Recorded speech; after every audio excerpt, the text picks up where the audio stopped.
Només començar el partit, el Badalona es va veure sorprès per aquest gol d'Àlex que en fora de joc va fer la rematada, aconseguint empatar l'eliminatòria. A partir d'aquí, al Badalona li va costar molt entrar en el joc, i el més destacat dels primers 45 minuts per part dels escapulats va ser aquest xut de Ceballos que no va tenir cap conseqüència. Només començar el segon temps, els aragonesos van tornar a sorprendre, i Àlex, de nou, es va aprofitar d'una indecisió general fent pujar el segon i decantar el maig clarament cap als locals, obligant així el Badalona a marcar.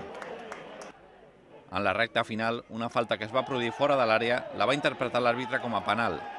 Monforte es va encarregar de marcar el 3-0 i no donar cap opció als de Manolo Márquez, que en general van fer un mal partit. És una copa que la Real Federació s'ho hauria de plantejar perquè i a lo millor els catalans també ens ho hauríem de plantejar, perquè arbitratge a casa ens deixa amb 10 amb una colleja del Moja i arbitratge aquí absolutament espectacular, espectacular. O sigui, ha sigut tremendo l'arbitratge que hem tingut.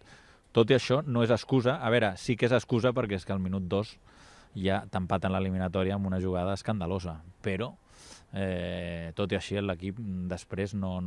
Hem tingut molta estona a la pilota, a la primera part hem jugat, diguéssim, que amb la pilota bé, però no hem tingut profunditat.